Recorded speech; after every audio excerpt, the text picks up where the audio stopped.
Politikers.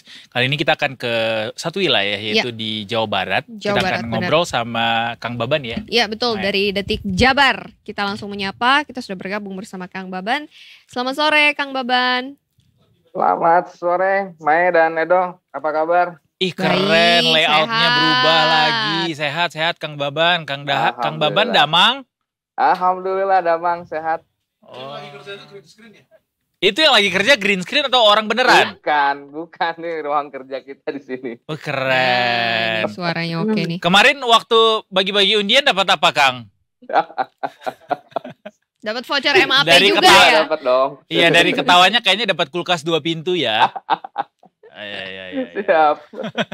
Kang Baban ini ada kasus perundungan lagi kali ini di Betul. RSHS Bandung ya Kang Baban. Betul.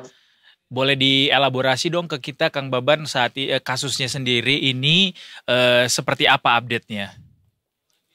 Oke, seperti kita ketahui ya ada kasus perundungan yang di mana ini melibatkan di rumah sakit di Bandung dan mahasiswa di perguruan tinggi negeri di Bandung ya. Tentu untuk update saat ini pihak-pihak terkait termasuk juga Pemprov Jabar sendiri dan juga dari Kementerian Kesehatan memberikan atensi soal kasus perundungan di rumah sakit pemerintah atau plat merah tersebut. Dan ini juga terjadi atau muncul ketika masalah yang undip beberapa waktu lalu menyeruak dan kemudian ini melebar kemana-mana dan akhirnya terungkap ada juga kasus pembulian di Rumah Sakit Hasan Sadikin Bandung. Dan tentu saja ini Maya dan Edo ini cukup miris juga ya karena data dari Kementerian Kesehatan ini juga bahwa dari data mereka ini ada 2.716 peserta PPDS yang saat ini mengalami depresi gitu ya, dan mereka beragam ya. Ada dari jumlah tersebut 1.977 itu mengalami depresi ringan, sisanya ada depresi sedang, lanjut ada depresi sedang sampai berat, dan sisanya mengalami sama ada depresi berat juga. Dan bahkan sekitar 3,3% peserta PPDS yang mengikuti survei itu terindikasi ingin mengakhiri hidup atau melukai diri. Nah, dalam konteks kejadian di Rumah Sakit Hasan Sadikin Bandung ini, tentu sudah pihak-pihak terkait dan pihak Unpad juga sudah melakukan tindakan sikap tegas ya dari 10 orang yang terindikasi ini melakukan bully gitu ya, atau perundungan. Ini 3 diantaranya ini mendapatkan sanksi berat, begitu. Oke, ini bentuk perundungannya seperti apa nih Kang Baban? Kalau kita melihat yang kasus yang di Semarang kan pembulian nasi padang nih sebutannya kan ya. Kalau yang di Bandung ini apa nih? Seperti apa bentuk pembuliannya? Oke, ini informasinya memang masih belum secara detail. Cuman informasi yang diperoleh ini beragam ya, ada bentuk kekerasan fisik, pelecehan verbal, ada tuntutan finansial bahkan yang tidak wajar dari senior kepada peserta didik. Dipalak gitu Kang maksudnya? Ini detailnya saya belum ya, karena ini baru kami juga masih menelusuri para korban juga sejauh ini. Nanti kita bisa update di situ karena kemarin baru suara-suara dari pihak-pihak yang berkepentingan di persoalan seperti ini. Namun yang pasti bahwa kasus ini terungkap dari adanya salah seorang peserta didik ya di Unpad ini yang awalnya mengajukan permohonan diri ya, di Juni 2024, kemudian permohonan itu diklarifikasi oleh pihak dekanat Unpad ya, yang akhirnya membuka terkuaklah adanya perundungan yang terjadi di lingkungan ya, katakan lingkungan akademis ini, begitu.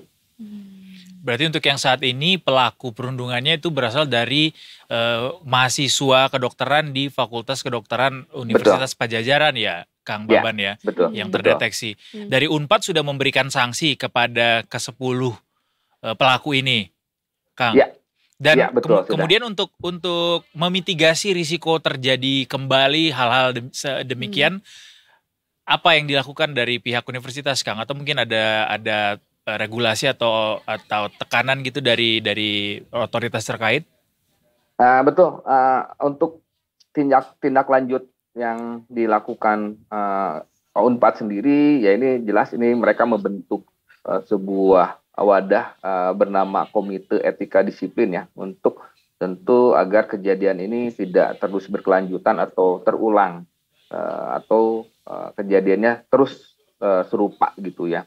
Dan selain itu juga pemerintah provinsi dan juga Kementerian Kesehatan ini tengah menangani serius persoalan-persoalan perundungan tersebut gitu. Dan tentu saja tujuannya adalah memberantas aksi-aksi perundungan di lingkungan akademis gitu. Yang sejauh ini bahwa sudah masif anti perundungan di tingkat sekolah ya, dari sekolah dasar sampai menengah gitu. Itu masif, cuman sayang akhirnya ini kejadian di tingkat perguruan tinggi gitu. Kang Baban, ada indikasi nggak sebenarnya pembulian ini tuh tidak hanya terjadi kali ini aja yang akhirnya terungkap, tapi ada yang sebelum-sebelumnya juga ada indikasi akan ada mungkin ada korban yang speak up lagi atau seperti apa? Jadi kayak fenomena gunung es ya? Benar. Ya, indikasi kejadian lama kan sudah, bahwa pemerintah juga menegaskan bahwa kejadian-kejadian seperti ini gitu ya, perundungan gitu, ini sudah sejak lama gitu. Cuman memang ini yang kemudian para korban ini mau bersuara ini kan, yang tentu mesti berani juga gitu agar ini bisa kita membongkarnya juga gitu. Dan tentu saja juga kepada publik yang berkaitan soal ini ya, kami juga meminta informasi bisa melalui Detik Jabar gitu ya ketika menjadi korban perundungan ini, dan kami jamin narsum ini kami lindungi dan kami jaga gitu. Begitu. Karena memang kasus-kasus seperti ini juga tidak terlihat sama mata banyak publik gitu. Jadi mereka mesti, ya salah satu caranya ketika menjadi korban dan ada bukti bisa menginformasikan gitu. Oke, kemudian Detik Jabar ada menyoroti ini juga nggak sih Mas? Ini kan karena memang beritanya juga ramai di sosial media, berawal dari kasus bunuh diri gitu yang dilakukan oleh salah satu dokter yang ada di Semarang gitu ya. Kemudian banyak akhirnya konten kreator juga yang mereka juga adalah dokter juga gitu, yang membuat konten-konten yang terkesan mungkin meremehkan tindakan bulian ini. Jadi kayak menormalisasi gitu. Ada menyoroti hal ini juga nggak Kang Baban? Ya, sejauh ini kita mengarah ke sana juga ya, dan kemudian juga kita selalu mengedukasi pembaca kita ketika misalnya ini berkaitan dengan tadi katakanlah ada korban bunuh diri, kita selalu mencantumkan disclaimer ya untuk pembaca kita gitu, mau melanjutkan baca atau tidak gitu. Yang pasti kita memberikan edukasi juga kepada pembaca. Ya tentu juga ya pemerintah sejauh ini saya rasa juga sudah melakukan proses mitigasi juga ya, bagaimana kemudian kesehatan mental gitu, kesehatan jiwa ini sangat penting gitu, terutama mereka-mereka yang sudah duduk di perguruan tinggi gitu, begitu. Kang Baban, salah satu laporan yang kita terima adalah ada peserta PPDS yang menalangi kebutuhan hobi para dokter senior ini dengan uang pribadi. Mungkin itu boleh dijelaskan ke kita, Kang? Mungkin ada yang bisa dielaborasi. Ini kok kenapa bisa sampai terjadi dan miss-nya itu di mana, Kang? Bisa sampai ini praktik ini tersuburkan begitu? Ini yang masih kita telusuri juga. Informasi yang kemarin bahwa ada uang yang disampaikan oleh si peserta katakanlah gitu, sekitar 65 juta per orang, ini kan belum bisa kami pastikan, itu baru isu ya, dimana kabarnya duit 65 juta per orang itu untuk nyewa kamar, untuk memenuhi kebutuhan senior, memenuhi kebutuhan hiburan, makan minum, dan penyewaan mobil. Kami belum bisa pastikan sejauh ini, dan kami masih proses penelusuran, dan itu juga masih sebuah isu di mana isu itu juga terdengar di kalangan tentu saja dari Ikatan Dokter Indonesia, Kementerian Kesehatan. Saya rasa isu-isu itu terdengar ya. Cuman memang perlu ada kepastian juga soal modus-modus mereka, dan tadi itu ya soal sejumlah uang yang disetorkan atau tadi itu duit yang diperuntukkan untuk senior-seniornya. Begitu. Itu berarti informasinya dari peserta PPDS langsung, Kang?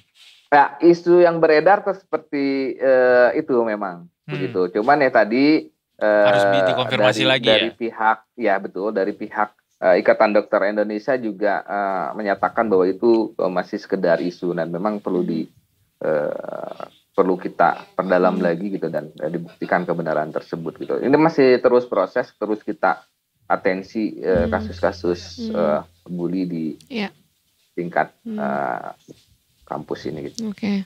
Nah, nanti jika telah terbukti begitu apa yang mereka lakukan ternyata memang sampai sejauh itu, sampai melibatkan uang pribadi dari peserta PPDS ini begitu ya Kang ya. Apakah ada nanti, kalau tadi Kang Baban juga sudah sempat menjelaskan mengenai sanksi-sanksi apa saja yang diberikan. Nah, dengan adanya misalnya terbukti begitu, apakah ada penambahan sanksi yang akan diberikan kepada para pelaku ini?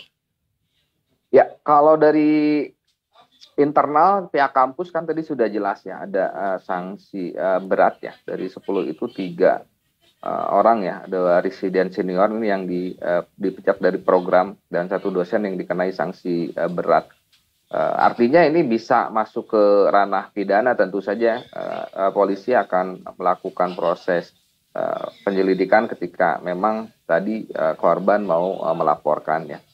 Tentu saja itu ada hukuman pidana ya ketika misalnya tadi melakukan aksi-aksi perundungan. Tapi sejauh ini kita belum dapat informasi apakah ada korban yang kemudian melanjutkan masalah ini ke kepolisian gitu dengan melaporkannya gitu. Tapi ini di tingkat internal kampus Unpad, sanksi gitu ya, itu sudah diberikan. Ya. Baik. Satu lagi yang mau konfirmasi ulang Kang Baban soal bagaimana redaksi Detik Jabar begitu memfasilitasi jika ada aduan-aduan terkait perundungan begitu, itu difasilitasi ya Kang ya? Betul. Kita bisa ada beberapa saluran ya, ada via email ke redaksi jabar@detikjabar.com ataupun ke akun media sosial kita Detik Jabar di Instagram, itu via DM. Kami tentu akan merahasiakan gitu, dan kami akan melindungi narasumber gitu. Tapi kami memang butuh para korban yang kami jamin tadi itu ya, kerahasiaan informasinya, kerahasiaan informasi terutama narasumber. Ya, mangga silahkan. Terima kasih banyak Kang Baban, semoga didengar oleh para mahasiswa yang mungkin mendapatkan perlakuan serupa tapi mungkin masih takut begitu untuk menyampaikannya. Nanti difasilitasi sama Detik Jabar juga ya untuk bisa ditemukan dengan pihak terkait.